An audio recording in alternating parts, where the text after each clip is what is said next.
Okay, so to start off with, in part 2, we have the wagon wheel right here. The wagon wheel is WW, which is the seal of Saturn. We can also see right here we have the ice cube light bulb, which represents the degrees at which water freezes, which is 32, which represents the material light is the 3 holes, 2 tits, which I've covered in my decode of the MGMT song, Flash Delirium. Further we go here, we see that we have the symbol for the Church of All Worlds, and this symbol for the Church of All Worlds, it's a pagan symbol and it represents the Earth Mother goddess and the Father God. And as we can see right here, we have the bull, which represents the Father God, and then we have the Earth Mother right here. This represents Adam and Eve. And as I've shown, we can see right here, we have Adam, the bull, right there. And then when he became separated from Eve and he lusted after his own reflection, it caused him to drown in his reflection, which is drowning in the mirror, which is Saturn's crown, which is the serpent climbing up his 7 chakras. And so you've got that symbol right there, and that symbol is also the onion because it is the bulb. It's all related to the bulb, the onion. See right here we have the Russian cathedral. The cathedral has 9 onion domes, and this cathedral was also popularly known as Jerusalem.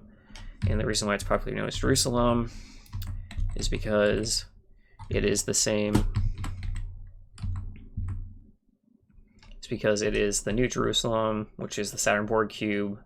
They're one and the same. As I mentioned, heaven and hell are one and the same. It's the 88, it's the HH. And as we can see right here, this represents the Saturn cube with the New Jerusalem on top of it and the rainbow firmament.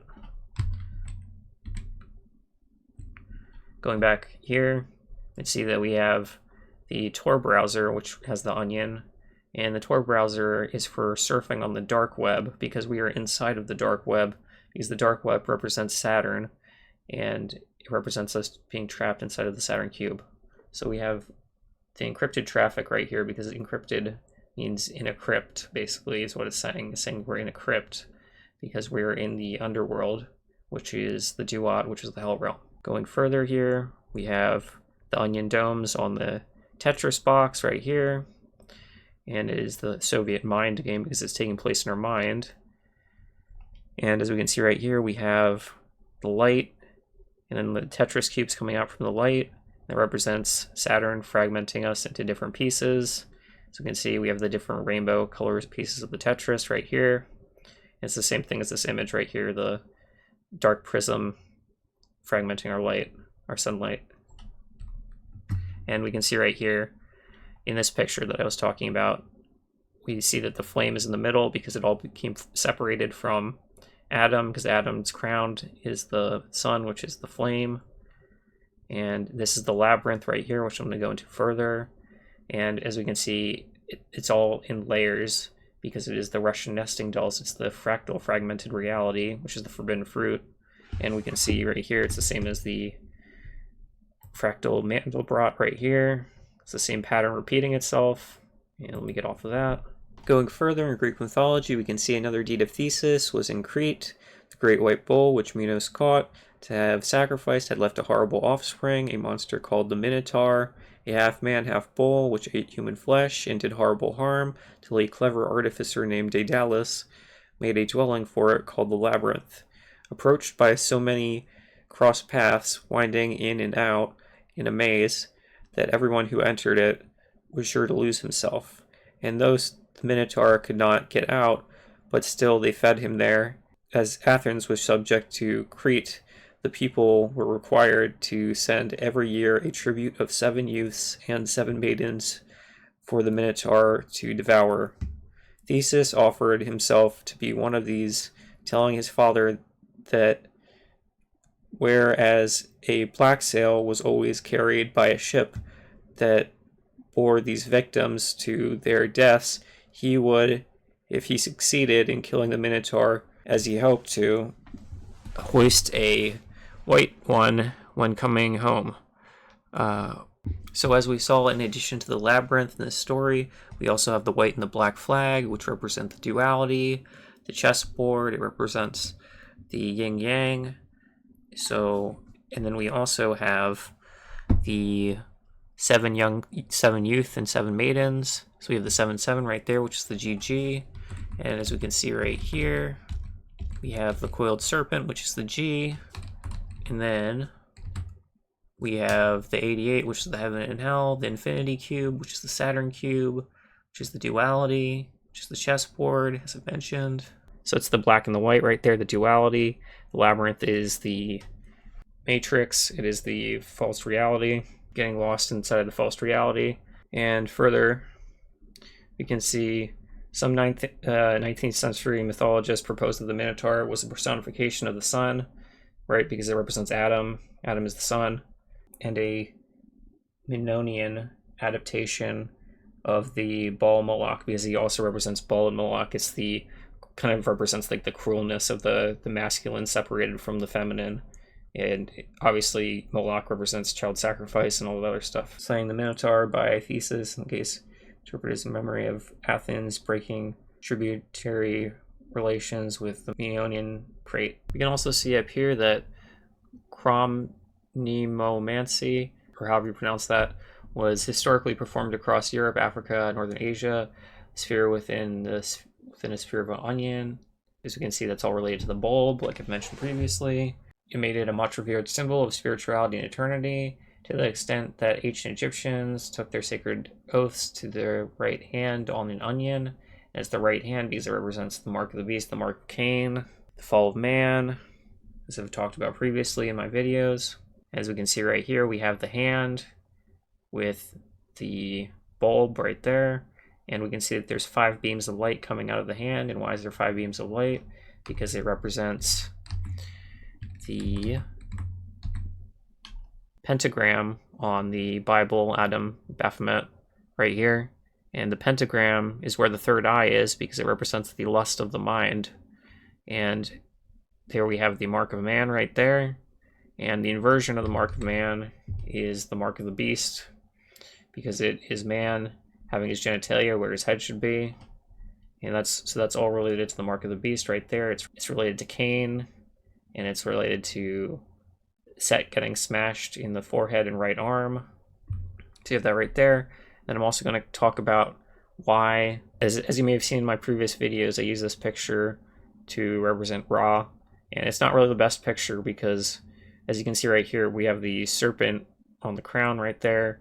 That serpent is Wadjet, and this is actually a syncretic depiction of Horus and Ra, because there's not really great pictures of Ra, because Ra was covered up in ancient Egyptian mythology, because Horus ended up taking the place of Ra, because he is the false light, as I mentioned previously. So this is a syncretic combination of Horus and Ra. So it shouldn't be taken literally that there's a serpent right here. I just wanted to clarify that. And we can see right here, later Wadjet was often shown coiled up upon the head of Ra, and it says later because it's a later depiction, and the whole image of depicting Horus like Ra was a later thing that was done. So I just want to cover that there so there's not too much confusion on that. Thoth is the god of the moon. He's also the god of knowledge and writing and hieroglyphs. So he's like the messenger. So we get stuff lost in translation because the messenger is Saturn, which is the moon, which steals Ra's light, as I mentioned previously. And as we can see right here, we have the mark of Cain right here. And right here it says, and the Lord said unto him, therefore whoever slayeth Cain, vengeance shall be taken on him sevenfold. And the reason why it's sevenfold is because 7 is the serpent. It is the coiled G. It represents the 7 deadly sins, taking over the chakras. So it is saying that duality, fighting each other, is causing us to be consumed by the serpent, which is the duality, fragmenting our light. That is the same as the mark of the beast. We're in the same cycle repeating. And now I'm going to show this next clip of this anime called Berserk, and it has some relevant points of information. この世界には人の運命を司る何らかの超越的な律、神の手が存在するのだろうか。少なくとも人は自らの意志さえ自由にはできない。 So as we saw in that last clip, we had the hand of God holding the egg, And the reason why I was talking about destiny and all that stuff is because destiny is related to time, and time is Saturn, as we've talked about previously. And the hand of God represents the serpent around the egg right here, represents the serpent around the egg. As we can see right here, we have the Crimson Beret, which is known as the Egg of the King. It's said to grant one the world in exchange for the owner's flesh and blood, the only falling into the hands of those who bearing the requisite qualities to become a member of the God Hand. Berets, also referred to as prime droplets leading to the other world, are highly spiritual stones and objects, or highly spiritual stone objects that act as keys linking a deeper level of the astral world to the physical world. It is said that they govern the fate of humanity. Again, fate, time. They are used primarily for summoning the God Hand and facilitating sacrificial ceremonies. Crimson Beret is unique among Berets, appearing only to individuals preordained to be reborn as a member of the God Hand. And this is all related to the reincarnation, and it's related to the matrix that we're in, the 343 Industries, which represents the 3D, 4D loop. Because when we are awake in the 3D, we have the third dimension right there. Then when we're daydreaming or we're asleep, either part of our soul or our soul goes into the fourth dimension, which is the astral world right there. And then it comes back to the third dimension. It is the 10-net, which is the binary code, the 101. Keeps going back and forth. And as you can see right here, we have this light bulb ad right here that says longer nights are on the way. And as you can see right there, the night and sleeping is represented by the starry sky right there, because it represents the astral realm. And we have the bulbs. And then as you can see right here, we kind of have the mockery of the mammalian bloodline, because it's mocking the wolf right there. It's the shadow puppet on the hand, which represents the hand of God. So it's just a form of mockery right there. And then we have, in botany, a bulb is a short underground stem with a fleshy leaves or base that functions as food storage organs. And the reason why it functions as food storage organs is something I've covered previously, because this is the Last Supper. It is the serving tray dome, as I mentioned previously. Thanks for watching. That's going to do it for this one.